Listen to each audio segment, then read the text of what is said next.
बिहार के एक छोटे से गांव के मुहाने पर बसा वो 2 कमरों का कच्चा मकान सिर्फ मिट्टी और फूस का ढेरा नहीं था, बल्कि उसमें 3 जिंदगियों की सांसें धड़कती थीं।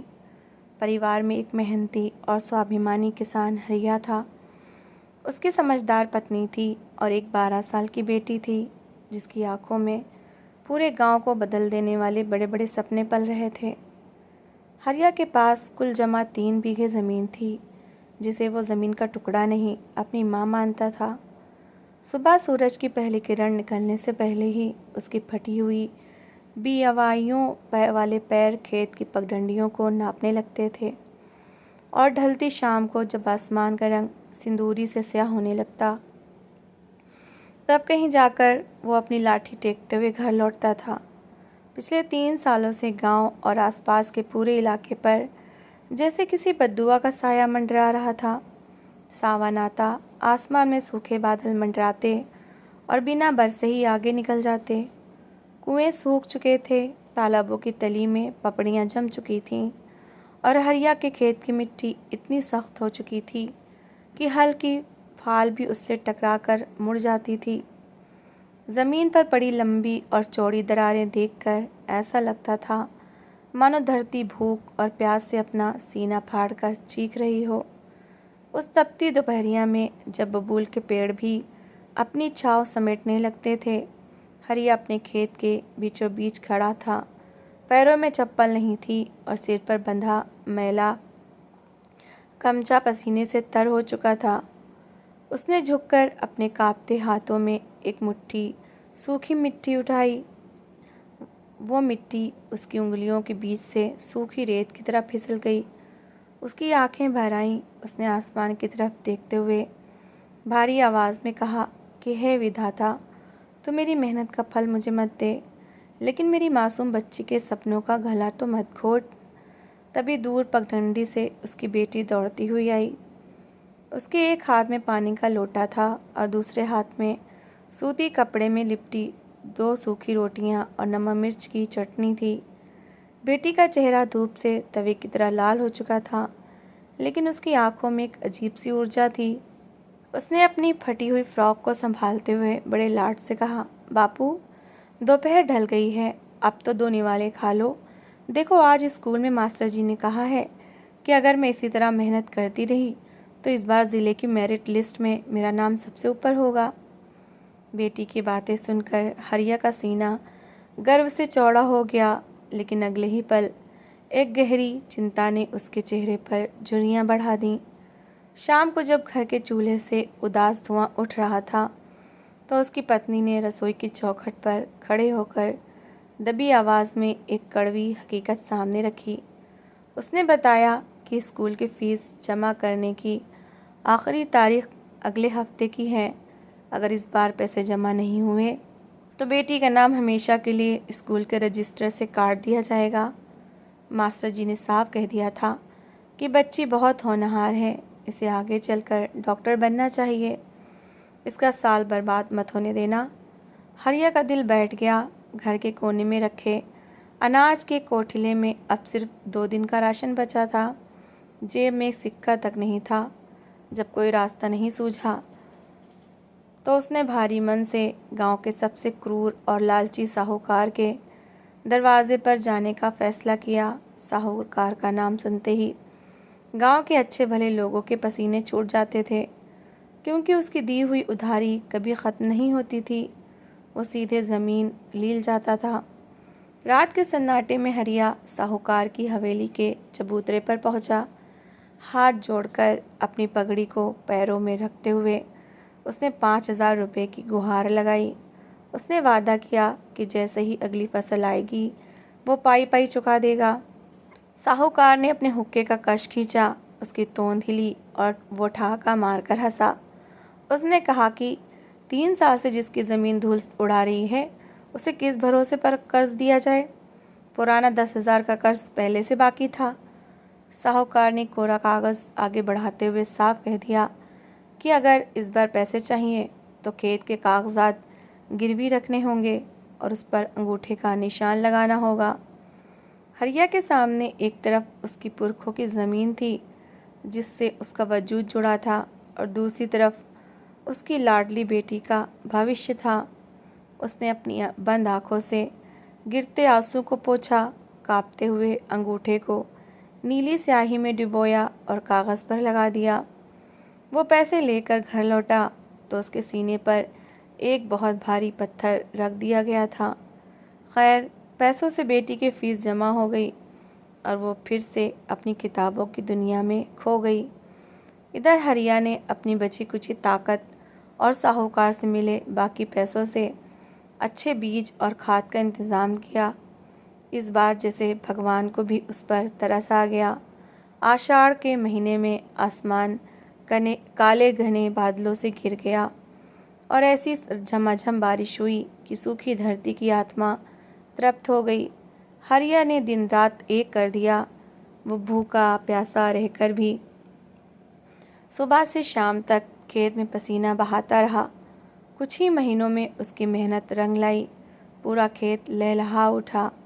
धान की हरी हरी बालियां हवा के झोंकों के साथ ऐसे झूम रही थीं मानो खेत में सोना बिछ गया हो।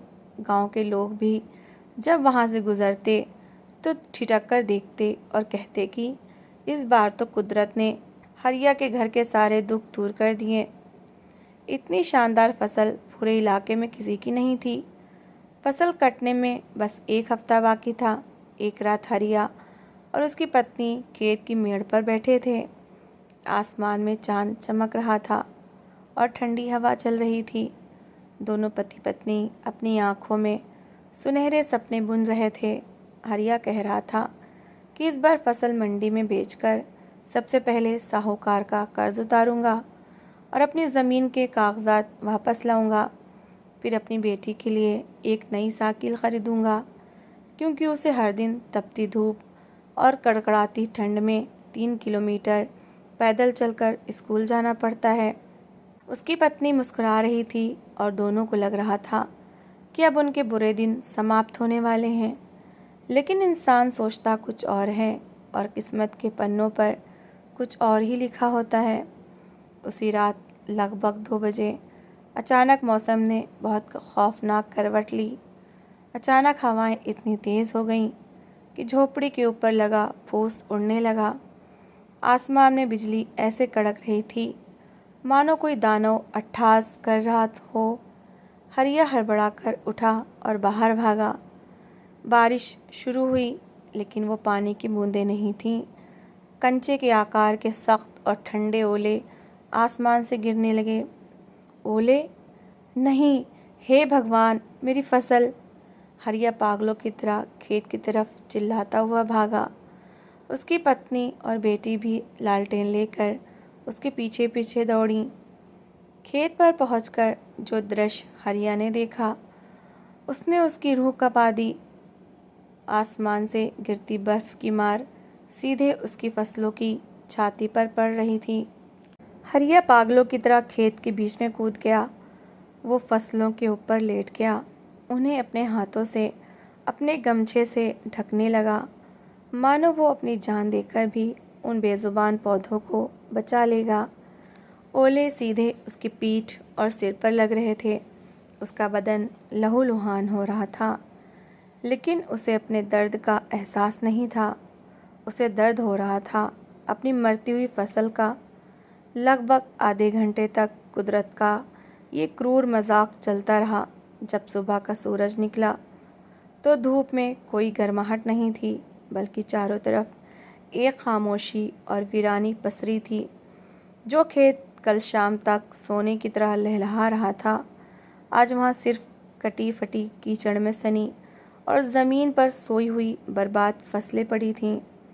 हरिया की महीनों की मेहनत, उसकी रातों की नींद, उसकी ज़मीन की आज़ादी के सारे सपने, सब कुछ उस सफ़ेद बर्फ़ की चादर के नीचे दफन हो चुके थे। हरिया खेत के बीचों बीच घुटनों के बल बैठ गया। उसने मटिया मेट हो चुकी फसल की एक टूटी हुई बाली को अपने हाथ में लिया। उसने उसे अपने सीने से लगाया और फूट फूट कर रोने लगा। उसकी चीख इतनी दर्दनाक थी कि आसपास खड़े पंछी भी उड़ गए। वो बार बार आसमान की तरफ देखकर पूछ रहा था कि आखिर उसका दोष क्या था। उसने तो सिर्फ मेहनत की थी, किसी का हक नहीं मारा था। फिर उसके साथ ही ऐसा अन्याय क्यों हुआ? इस घटना के बाद पूरे 1 हफ्ते तक उस गरीब के घर में चूल्हा नहीं जला। पड़ोसियों ने जो थोड़ा बहुत खाने को दिया वो रखा रह गया। हरिया घर के एक अंधेरे कोने में घुटनों में सिर दिए बैठा रहता था। उसकी आंखों की चमक पूरी तरह बुझ चुकी थी। इसी बीच साहूकार के कारिंदे ने आकर गांव के चौराहे पर मुनादी कर दी थी कि अगले महीने की 1 तारीख को वो ज़मीन पर कब्ज़ा कर लेगा, क्योंकि कर्ज चुकाने की अवधि ख़त्म हो रही थी। हरिया अंदर से पूरी तरह टूट चुका था। वो एक जिंदा लाश बन चुका था। एक शाम जब सूरज ढल रहा था और कमरे में धीरे धीरे अंधेरा बढ़ रहा था, उसकी बेटी उसके पास आई। उसने कोई किताब हाथ में नहीं ली थी। उसने चुपचाप अपने बापू के पास बैठकर उनके सूखे, खुरदुरे और छाले पड़े हाथों को अपने नन्हे हाथों में थाम लिया। बेटी की आंखों में आंसू थे, लेकिन उसकी आवाज़ में एक चट्टान जैसी मजबूती थी। उसने अपने बापू के चेहरे को ऊपर उठाया और बहुत धीमे से पूछा, बापू, क्या आप सच में हार गए? क्या आपकी हिम्मत सिर्फ उस ज़मीन के टुकड़े तक ही थी? हरिया ने कोई जवाब नहीं दिया। उसने अपनी नज़रें फिर से झुका ली। बेटी ने उनके हाथों को थोड़ा और खींचते हुए कहा, बापू, बचपन से आपने ही तो मुझे सिखाया है कि एक सच्चा किसान कभी मरता नहीं है। वो तो हर साल मिट्टी से नया जीवन लेता है। अगर इस साल मौसम ने हमारी फसल छीन ली तो क्या हुआ? आपकी मेहनत करने की ताकत तो कोई नहीं छीन सकता। साहूकार हमारी ज़मीन के कागजात ले सकता है, लेकिन आपकी ये बाहुबल और मेरी पढ़ाई का हौसला नहीं छीन सकता। मैं पढ़ाई नहीं छोड़ूंगी बापू। मैं लालटेन की मध्यम रोशनी में पढ़ूंगी, छात्रवृत्ति लाऊंगी और अपनी मेहनत से इस ज़मीन को एक दिन वापस लाऊंगी। आप हिम्मत मत हारो। अगर आप टूट गए तो मैं किसके सहारे डॉक्टर बनूंगी? अपनी 12 साल की बच्ची के मुंह से ये शब्द सुनकर हरिया के अंदर जैसे एक भूचाल आ गया। उसके जमे हुए आंसू पिघलकर बह निकले। लेकिन इस बार उन आंसुओं में लाचारी नहीं थी, बल्कि एक नया संकल्प था। उसने अपनी बेटी को गले से लगा लिया और उसका रोना बंद हो गया। उसे समझ आ गया था कि उसकी असली फसल उसकी ज़मीन नहीं, बल्कि उसकी ये बेटी है, जिसकी सोच इतनी बड़ी हो चुकी थी। अगली सुबह जब गांव में अभी उजाला पूरी तरह फैला भी नहीं था, हरिया ने अपनी लाठी उठाई। उसने अपने मैले गमछे को कसकर सिर पर बांधा। इस बार वो खेत पर रोने के लिए नहीं जा रहा था, बल्कि उसने शहर जाकर मजदूरी करने और अपनी बेटी की आगे की पढ़ाई का खर्च उठाने का फैसला कर लिया था। उसने घर से निकलते हुए मुड़कर अपनी पत्नी और बेटी की तरफ देखा, जो दरवाजे पर खड़ी उसे आशा भरी नज़रों से देख रही थीं। ज़मीन भले ही उसके हाथ से जा रही थी, लेकिन एक बाप का स्वाभिमान और एक बेटी का सपना अब भी पूरी तरह जिंदा था। हरिया ने भारी कदमों से, लेकिन एक अडिग हौसले के साथ शहर की सड़क पर कदम बढ़ा दिए। वो जान गया था कि हालात चाहे जितने भी बुरे हों, एक किसान तब तक नहीं हारता जब तक उसके अंदर की उम्मीद जिंदा रहती है। इस कहानी से हमें ये सीख मिलती है कि परिस्थितियाँ और वक्त चाहे कितना भी कठिन हो, इंसान की असली ताकत उसकी हिम्मत और उसका स्वाभिमान होती है। बाहरी नुकसान जैसे धन या संपत्ति का जाना हमें कमज़ोर कर सकता है, लेकिन अगर परिवार का साथ और मन में कुछ कर गुजरने का हौसला ज़िंदा हो, तो राख से भी दोबारा उठकर खड़ा हुआ जा सकता है। ये कहानी सिखाती है कि उम्मीद कभी नहीं मरती। एक किसान की तरह इंसान को हर मुश्किल के बाद नए सिरे से शुरुआत करने का जज्बा रखना चाहिए। संस्कार और शिक्षा ही असली दौलत है। विपरीत समय में जब ज़मीन हाथ से छूट गई, तब बेटी की शिक्षा और उसके ऊंचे हौसले ने पूरे परिवार को बिखरने से बचा लिया और आगे बढ़ने की नई राह दिखाई। तो दोस्तों, इस कहानी को लेकर आपकी क्या राय है? कमेंट सेक्शन में अपनी राय ज़रूर शेयर करें। और अगर आपको हमारी आज की कहानी अच्छी लगी हो तो प्लीज़ इसे लाइक शेयर ज़रूर करें। और ऐसी ही emotional, suspense, family story, love story, motivational story को सुनने के लिए मेरे चैनल को सब्सक्राइब ज़रूर करें। तो मिलते हैं एक नई और दिलचस्प कहानी के साथ। Thanks for watching.